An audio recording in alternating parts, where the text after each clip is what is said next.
If you've paid attention to recent articles, newscasts, and pundits debating the national debt, you will have heard many arguments on whether the national debt is or is not a concern. Most likely, our own experiences with debt will influence our position on and our tolerance for the national debt. But for the vast majority of us, our experiences are with personal and business debt, and we often hear that the rules for a nation's debt are not the same as the rules for personal or business debt. So what has been and what will be the impact of having all this debt as a nation? In this, the second video in the series, Rage Against the Debt, we'll discuss why the national debt is a concern, the likely impact to our future, and the need to make hard choices now to reduce the debt. Welcome back to the revolution. Let's start with a recent example of what happens when a country takes on too much debt, and let's look at what lessons we should learn from their situation. If you've watched much news in the last 24 months, then you know that the most recent country to nearly go bankrupt is Greece.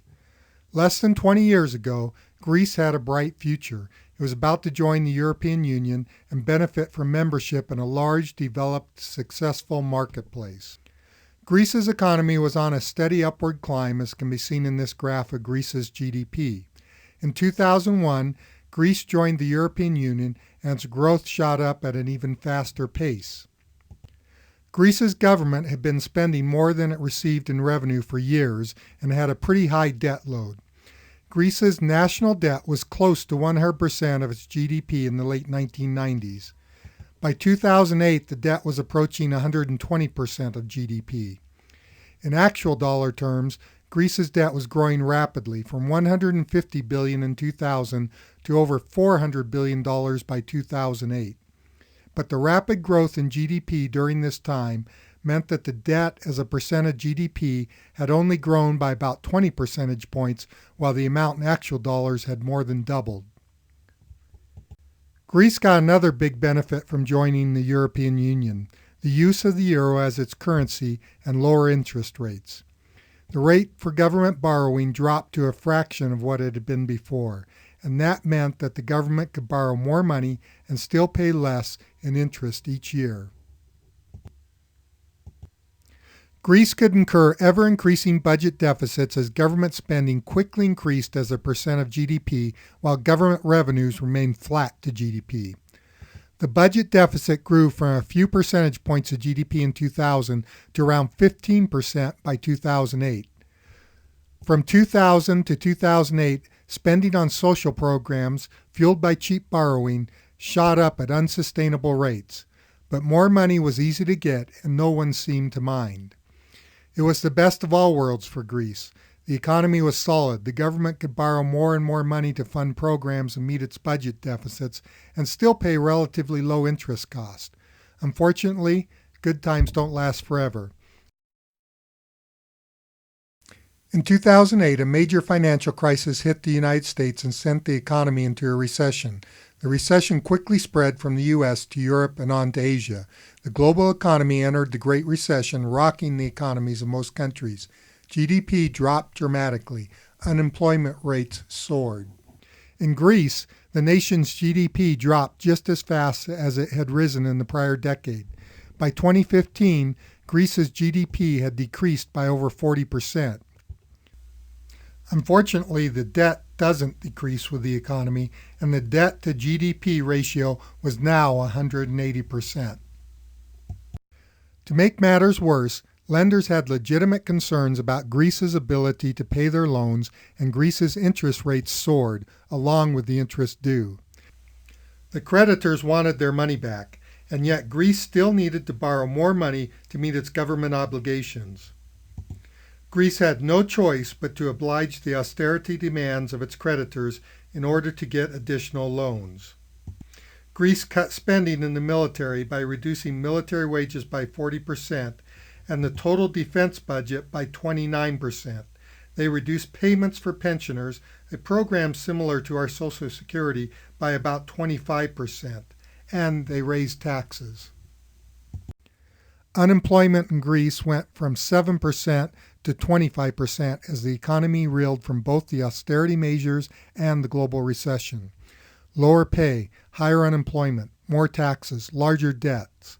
It's not surprising that the life satisfaction index in Greece dropped from 70% in 2007 to a little over 30% in 2012, meaning that only about 1/3 of Greece's population in 2012 felt that their life was satisfying or good. The financial future of Greece is still very much in question.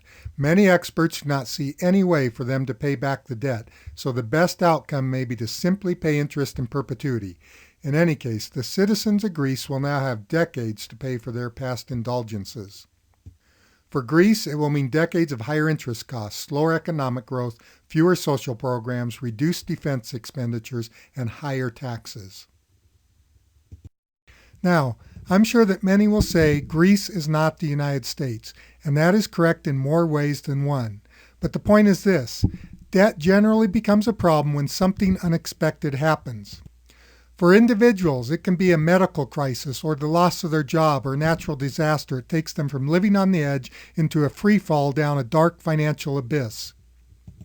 For countries, it can be a global financial crisis or a war or a serious political miscalculation that pushes the nation over the edge. Living on the edge means that you are always just one step away from disaster. For Greece, having a national debt that was 120% of GDP meant that there was no room for a major setback, no margin for error, no cushion for failure. You might be wondering, what is the U.S. debt to GDP ratio? Well, it has just surpassed 100%, about where Greece was in 1996, and the Congressional Budget Office projects that it will continue to increase as a percent of GDP for the foreseeable future. With the story of Greece in mind, we might better understand this recent warning. In 2016, a bipartisan group of national security experts stated that the biggest threat to our national security is, take a guess, and you probably know, it's not ISIS or Russia or China or illegal immigration, but the nearly $20 trillion of government debt. Why? Because they predict the debt will slow the economy, reduce individual incomes, and harm national security through an inability to fund necessary investments. The Financial Report of the United States, issued annually by the Treasury Department, stated in its 2016 report that current fiscal policy is not sustainable. That's not new. The annual report has stated the same warning every year at least back to 2008 and probably longer. While the warning is acknowledged every year, no real progress has been made to address it. Politicians talk about the immense amount of government waste and recommend cutting some department or agency in part or whole. However, in the 2015 federal budget, gross interest expense exceeded the net expenditures for the Departments of Agriculture, Education, Housing and Urban Development or HUD, Homeland Security, Energy, International Aid, NASA, the Department of the Interior, and the Environmental Protection Agency combined.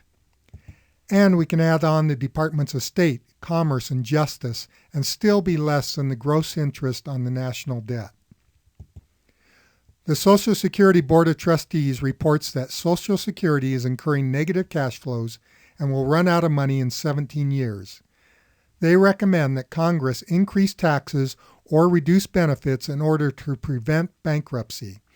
And the board assumes receiving the $2.7 trillion that the federal government already owes Social Security.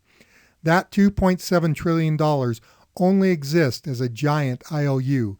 There are no actual funds being held for Social Security. Additionally, the Social Security Board estimates the unfunded liabilities for Social Security going forward are $11.4 trillion. The Congressional Budget Office estimates that in order to just get the national debt under control, a middle-class family will need to pay $1,700 more per year in taxes, or cuts need to be made like reducing new Social Security payments by $2,400 per year. These changes won't eliminate the debt.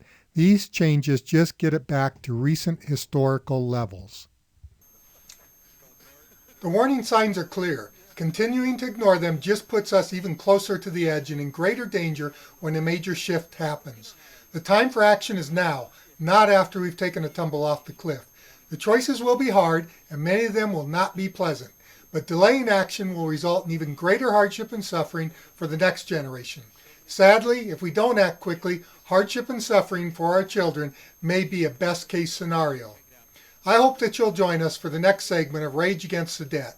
In the next segment, we'll discuss why relying solely on the growth in gross domestic product to pay off the debt will fail and will just push us further down the course that we've been on for the past few decades. Thanks for listening. See you next time on Rage Against the Debt.